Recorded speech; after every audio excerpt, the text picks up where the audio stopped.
What's up, Warrior Metaphysic fam? Thank you for coming back to the channel. Thank you for tapping in with the content. Our community is growing. So when you like, when you subscribe, when you comment, that helps the community grow. I'm glad you're here. So on this one, we're diving into a little bit different of a type of video that I've been doing. I mentioned in an earlier video that I really am fascinated and intrigued by the whole notion of reincarnation. So that's what this video is about. And we're going to be doing a bit more of this type of stuff. And like I said, this channel is, of course, the core content is doing those deep dives into the different aspects, the subject areas of spirituality that I really want to cover, that I really think people will benefit from. But I want to get into more expansive subjects that are more holistic when it comes to spirituality and metaphysics overall anyway. So if you're down for that, if you vibe for that, with that, if you're looking forward to different types of content, become a part of the Warrior Metaphysics community. This community is growing, so thank you to all the people who are liking, sharing, subscribing, commenting. I really appreciate it. But like I said, in this one, we're talking about reincarnation. And these two stories have been some of the more convincing ones I've heard so far. Like I said in my earlier video, I'm not so one way or the other when it comes to reincarnation. The jury's still out on that one with me on that. But I love asking the question. I love getting the information and seeing the different perspectives. Now, this first story might be one that it is a little bit more of a popular story. You may or may not have seen it already, but it's one of the more convincing ones I've seen to date for me personally. So I'd like to know your thoughts on it after we watch it. Let's take a look. This story may alter your perception of reality. A 3-year-old recalled his past life murder, identifies the killer, and locates his body. This boy lived in the Golan Heights area of Syria and was a part of the Druze ethnic group, which is important. This boy had a long red birthmark on his head, and ever since he could speak, he claimed he was killed by an axe. Not only that, but he also remembered the village he was from, and he remembered the name of the person who killed him. The Druze actually believe in reincarnation, so his parents were just like, all right, well, then let's go. Once they got to the village, the locals said that the man who this boy claimed to be had gone missing 4 years ago. But since the boy also remembered the name of the person who murdered him in a past life, he told them the name. They said, yeah, he's still here. He's still alive. We'll take you to him. The boy confronted this man and essentially said, you killed me with an axe to my head in my past life. This man was most definitely shook, but denied everything.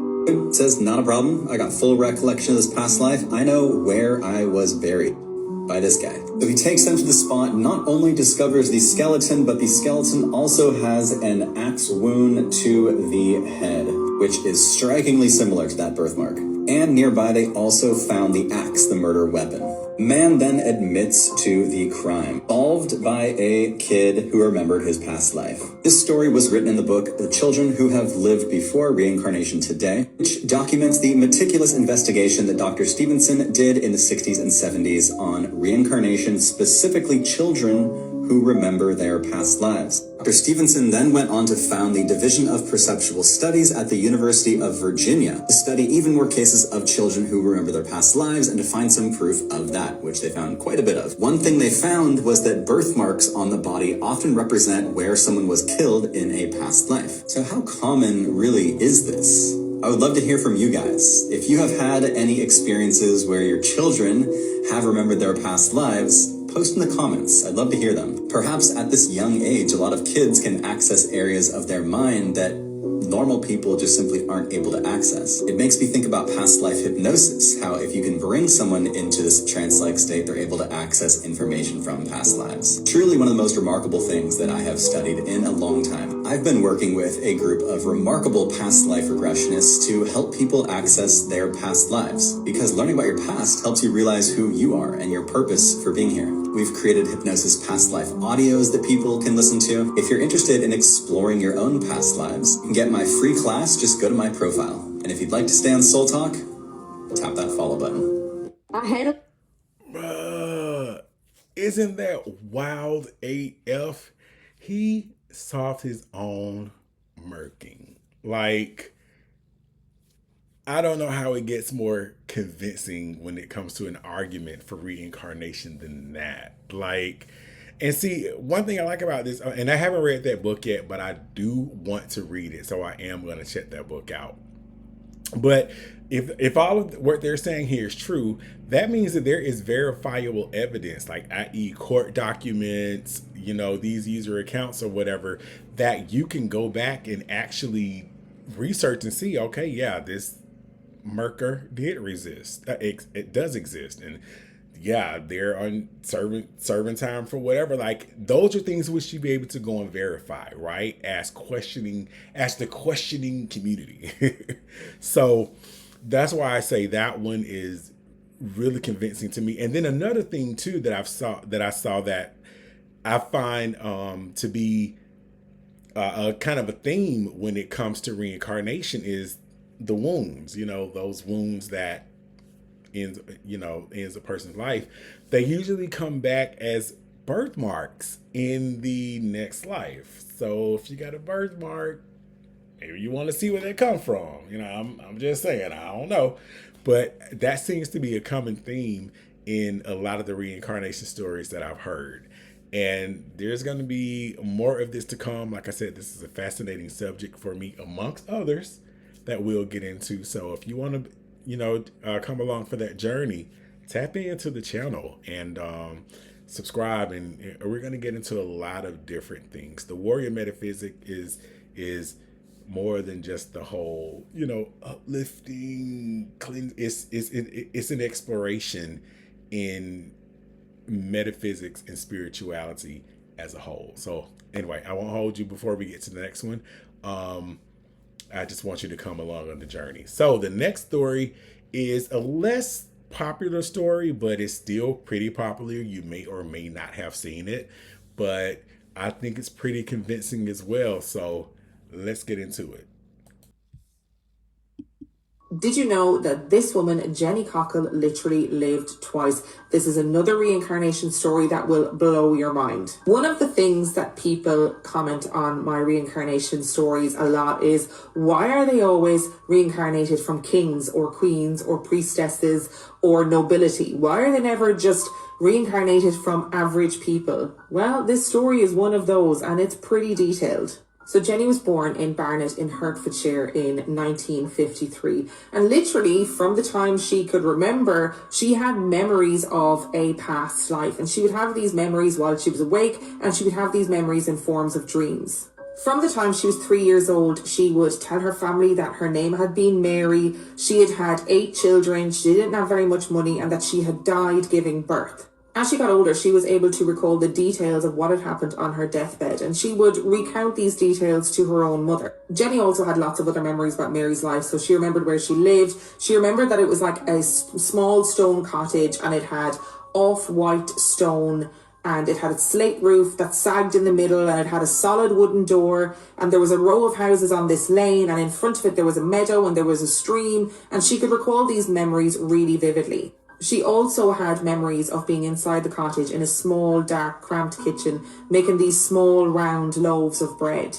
Jenny ended up writing a book about her experiences, and the details of the memories are really staggering. Like, she remembered her day-to-day life with the children. I'm not going to go into great detail about it here, or else this video would be years long, but she remembered her day-to-day life with the children. She remembered the local village, the shops. She remembered details about all of her children. She didn't remember as much about her husband, but she did remember that he was an outsider. She remembered that he was some sort of a soldier, and now he worked as a roofer. She also had a memory of standing on a jetty with a shawl wrapped around her, waiting for a boat to come home. And as a final note about Jenny's memories, she was able to describe the geography of the area in which Mary had lived.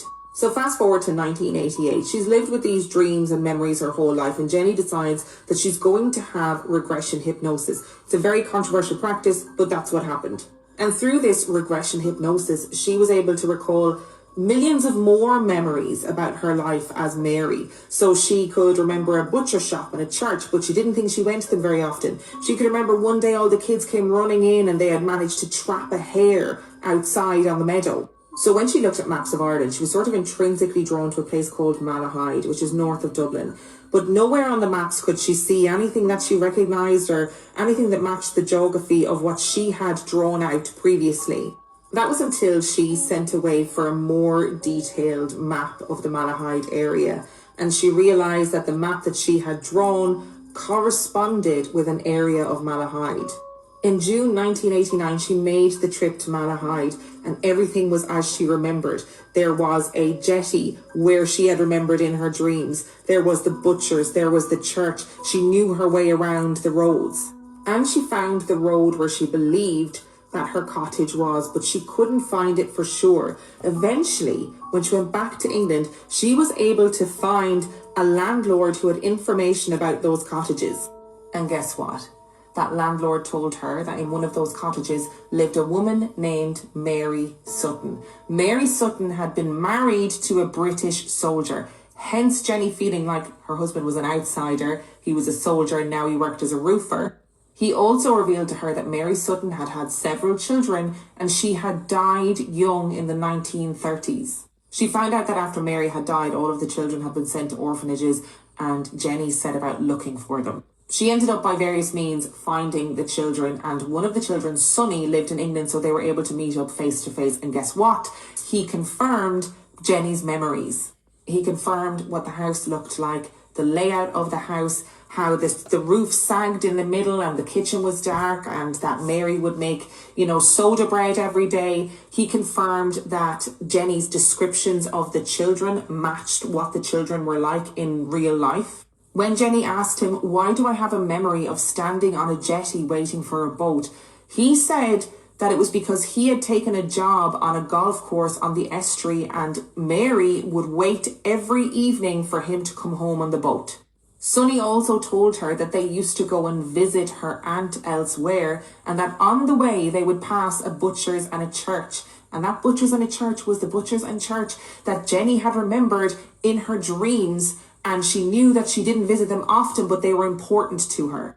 Jenny published her book in 1993 called Yesterday's Children, and before she did that, she was able to contact all of the Sutton children. Now, previously when I've spoken about reincarnation stories, somebody from the Sutton family left a commenting on Jenny's story and how the family believed that it was true that she was the reincarnation of Mary Sutton. I can't find that comment, but it is there somewhere. Mary Sutton was born in 1895 and she died in 1932. She was only 36 years old when she died. And Jenny Cockle was born in 1953. Jenny said, and this is the bit of the story that really sort of gives me the heebie-jeebies. She said that she obviously remembers her own death as Mary Sutton. She remembers being sort of lifted above her body and remembers people rushing around, a nurse rushing in, a priest rushing in, and she remembers the feeling of her consciousness being sort of whooshed away elsewhere. And then she was in this really bright space and there were loads of other spirits there, sort of waiting to be reincarnated. Blows my mind. I love a reincarnation story and I particularly love this one. I think it's fascinating. You can kind of see it as Jenny Cockle was the reincarnated spirit, soul or whatever of Mary Sutton, that she had Mary Sutton's memories somehow. Or you could see it as a woman who believes she had these memories, but actually she learned this information from something different and then they are presented in her brain as memories or dreams. It's entirely up to you. Either way, I think that meeting Jenny seems to have brought a lot of closure to the family, to the Sutton children, and brought them all back together again to their family home. And if you want to listen to the full story, you can listen to episode number 150 of my podcast, Real Life Ghost Stories, called Jenny Cockle and Mary Sutton. It was released on February the 13th, 2022. And it's a fascinating story. Go and listen to it if you want to. Wow. Yeah, if you want to check out her podcast, guys, Jenny Cockle and Mary Sutton, Real Life Ghost Stories. And I think that one was pretty cool because it made me think about a lot of questions. Like, well, first of all, she was able to recall very specific things. She went to the town. She was actually able to reconnect with the family. And I don't know about you, but if you look at reincarnation stories, that's one of the first questions that always comes up in my mind. Like, are you able to go and find anyone who lived back from their prior life that you can kind of corroborate this story with? So I'm always fascinated when they're able to do that. And I know there are a lot of questions sometimes about whether it's okay to go and contact old family members, like will you stir up stuff in them? But by and large, what I've mostly found, at least from the stories that I've seen, are people are generally pretty accepting or receptive rather of those people coming. And maybe those are just the stories that are reported, right? I have to believe to some extent that maybe some percentage of the population wouldn't be okay or would be unsettled by that, especially if they don't have any sort of affinity for the non-physical. But there's that, and that's another thing that I think about too, and it really made me think deeper listening to this story was being able to recall how you died. Like, it's one thing having memories, glimpses of your past life, but to be very conscious of the way you left that past life. Like, I wonder, what does that do for your consciousness in this current reality, in this current incarnation? Like, are you less fearful of death? Because you may have a sense of awareness about what happens.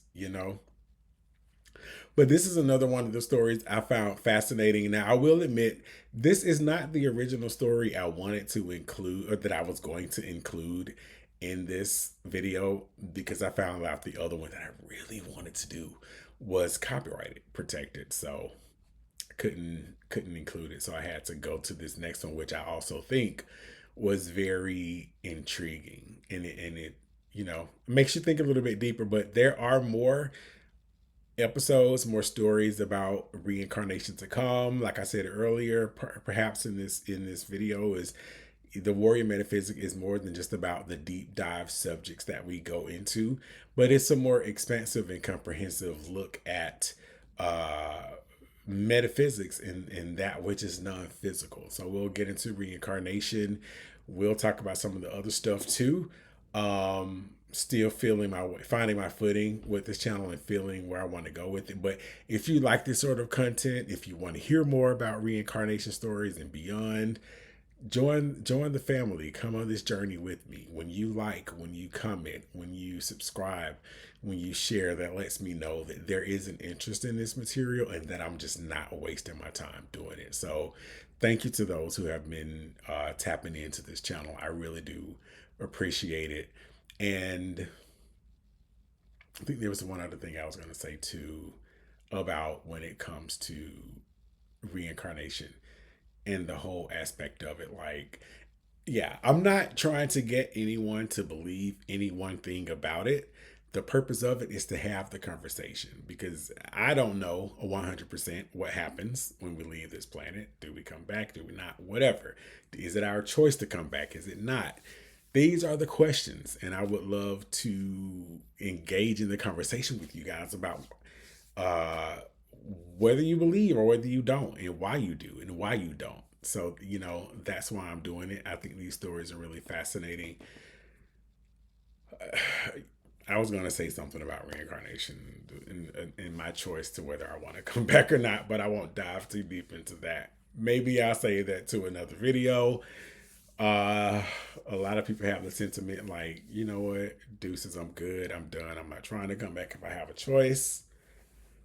Part of me tends to kind of align with that, but we can talk more about that. But if you like this video, you want to see more of this content, like I said, like the video, and let me know your thoughts about if someone came to you and told you, hey, I'm your reincarnated elder, how would you feel about it? Would you be okay with it, or would you be like, nah, I'm good on that?